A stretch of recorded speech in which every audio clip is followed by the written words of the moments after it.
क्या आपने महाराष्ट्र पर्यटन विकास निगम का लोगो देखा है? नहीं देखा तो चलिए हम बताते हैं। दरअसल इस लोगो में 3 सिर वाले सदाशिव की 20 फीट ऊंची प्रतिमा को दिखाया गया है।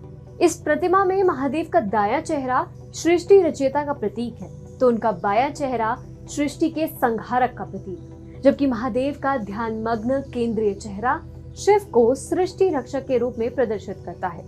महाराष्ट्र पर्यटन विकास निगम के लोगो पर अंकित महादेव की ऐसी उत्कृष्ट प्रतिमा स्वर्ग की कपोल कल्पना नहीं बल्कि धरती की वास्तविकता है, जो एलिफेंटा द्वीप पर स्थित है। परंतु ये हमारा दुर्भाग्य है और शासन की अकर्मण्यता है, जो हमें पुरखों द्वारा विरासत में मिली ऐसी भव्य और गौरवशाली कलाकृतियों, मंदिरों और मूर्तियों को विस्मृत और अपवित्र करती जा रही है। नमस्कार, TFI पर आपका स्वागत है और मैं दीक्षा नेगी आपको बताऊंगी न सिर्फ एलिफेंटा गुफा में मौजूद महादेव की मूर्तियों के जीर्ण शीर्ण अवस्था के बारे में, बल्कि आपके अंदर मौजूद उस अंतरात्मा को भी झकझोरने का हम प्रयास इस वीडियो के माध्यम से करेंगे, जो महादेव और इस विरासत से जुड़ती है।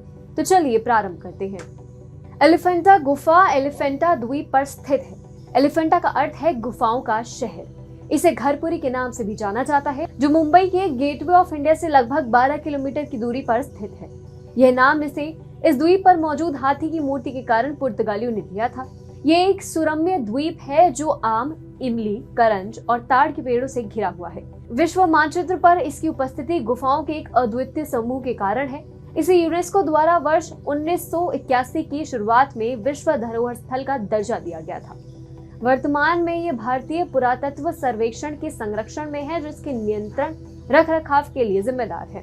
एलिफेंटा द्वीप पर स्थित गुफाएं 2 समूह में है। पहला भगवान शिव को समर्पित गुफाओं का समूह है, जो भारत की मूर्तिकला के कुछ सबसे उत्तम उदाहरणों को परिलक्षित एवं प्रतिबिंबित करता है।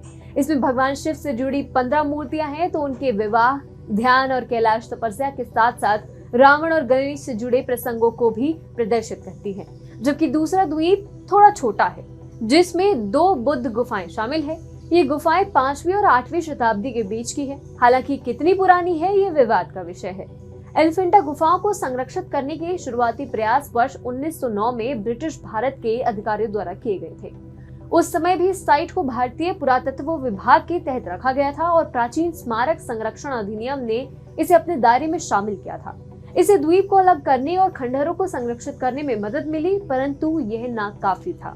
वो जो हमें बीन बजाकर सांपों को नचाने वाले और गडरियों का देश समझते थे, असली पीड़ा तो अपने पहुंचाते हैं। हमने तो इनके संरक्षण के लिए कानून भी नहीं बनाए, बस अंग्रेजों द्वारा बनाए गए कानून का बेईमानी से पालन कर रहे हैं। परंतु इसके कारण एक लाभ अवश्य हुआ। एलिफेंटा बर्बरता से बचा रहा, अन्यथा ये पवित्र स्थान भी या तो ध्वस्त कर दिया जाता या इसका श्रेय दूसरे मजहब को दे दिया जाता।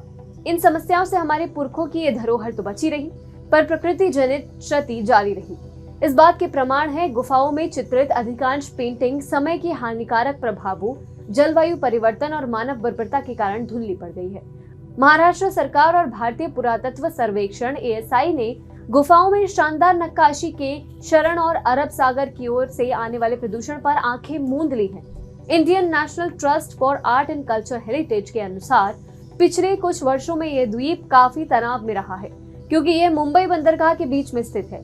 बंदरगाह गतिविधियों के कारण प्रदूषण, आसपास के रासायनिक भंडारण सुविधाओं और तेल सिलोस के साथ साथ पानी के नीचे विस्फोट से द्वीप पर्यावरणीय खतरे और शरण झेल रही है।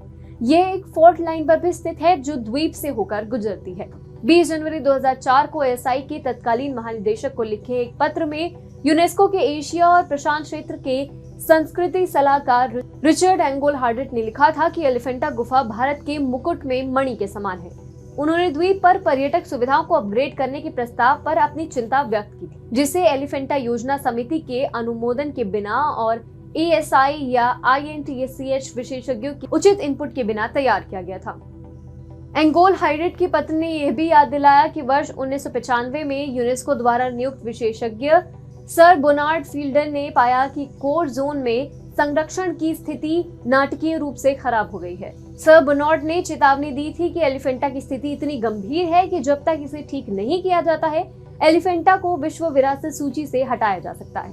लेकिन सेल्फी लेने में व्यस्त भारतीय पर्यटक इन उत्कृष्ट रॉक नक्काशियों को शायद ही अवलोकन करते होंगे। पुरातत्व ज्ञान से अनभिज्ञ ये लोग इस धरोहर की महत्ता को समझ पाने में अक्षम हैं। कुछ आगंतुक एलिफेंटा गुफाओं में मौजूद नक्काशी पर एक सेल्फी के लिए चढ़ते उतरते हैं। नक्काशी के पीछे इतिहास और मिथक की व्याख्या करने में व्यस्त गार्डों के पास इन गुमराह आगंतुकों को नोटिस करने का समय ही नहीं है, और आगंतुक इस तथ्य से अनभिज्ञ हैं कि वे इस साइट की रक्षा के लिए बनाए गए कानूनों को कैसे तोड़ रहे हैं। इससे साफ हो जाता है कि सरकार, भारतीय पुरातत्व सर्वेक्षण विभाग, यूनेस्को और हमारी लापरवाही, अनभिज्ञता और राजनीति की वजह से ये महान विरासत अब दम तोड़ रही है।